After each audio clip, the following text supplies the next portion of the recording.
தந்தை மகன் தூய ஆவியின் பெயராலே ஆமீன். மத்தேயு எழுதிய நற்செய்தி வாசகம் அதிகாரம் 7 இறை வசனங்கள் 21 மற்றும் 24 முதல் 27 முடிய.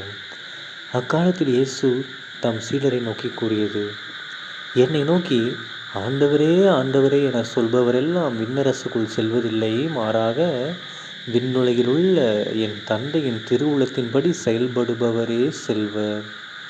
ஆகவே நான் சொல்லும் இவ்வார்த்தைகளை கேட்டு இவற்றின்படி செயல்படுகிற எவரும் பாறை மீது தம் வீட்டை கட்டிய அறிவாளிக்கு ஒப்பாவார்.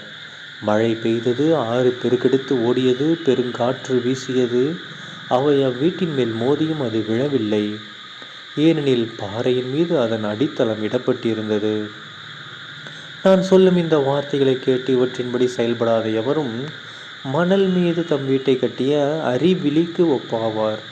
மழை பெய்தது, ஆறு பெருக்கெடுத்து ஓடியது, பெருங்காற்று வீசியது, அவை அவ்வீட்டை தாக்க அது விழுந்தது, இவ்வாறு பேரழிவு நேர்ந்தது. ஆண்டவரின் அருள்வாக்கு. கிறிஸ்துவே உமக்கு புகழ். அன்பான சகோதர சகோதரிகளே, இன்று திருவருகை காலம் 1ஆம் வாரம் டிசம்பர் 5ஆம் தேதி 2024ஆம் வருடம் வியாழன்கிழமை. இன்றைய நற்செய்தியில் பாருங்கள், நம்ம இயேசு கிறிஸ்து ஆண்டவர் செம்மையான ஒரு ஊமையை எடுத்துரைக்கிறார். என்னது? பாறை மீது வீடு கட்டுற ஊமை ஒன்று, அதே மாதிரி மணலில் வீடு கட்டுறது ஒன்று. ஓகேங்களா?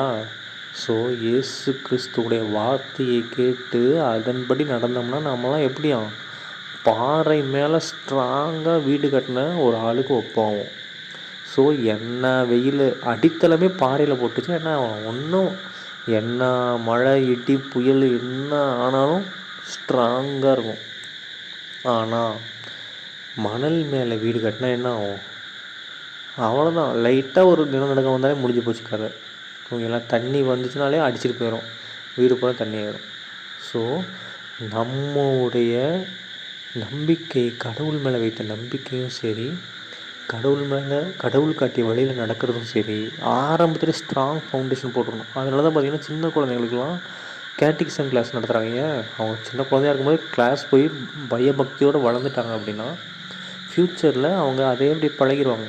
ஸோ அடித்தளம் ஸ்ட்ராங்காகிடணும். ஸோ நீங்களும் என்ன பண்ணணும், உங்கள் வீட்டில் இருக்கிற குழந்தைங்களுக்கெல்லாம் இயேசு கிறிஸ்துவின் மேலே இருக்கிற நம்பிக்கை, விசுவாசத்துடைய அடித்தளத்தை ஸ்ட்ராங்காக விதைங்க. அப்போ தான் அவங்க நம்பிக்கையிலையும் ஆன்மீகத்திலையும் வளருவாங்க. ஏன்னா இப்போ இருக்கிற காலகட்டத்துக்கு அதுதான் நல்லது. ஓகேங்களா? தந்தை மகன் தூய ஆவியின் பெயராலே ஆமீன். இயேசுவுக்கே புகழ், இயேசுவுக்கே நன்றி, மரியே வாழ்க. இயேசுவின் ரத்தம் செய்யும். அல்லேலூயா. Praise the Lord.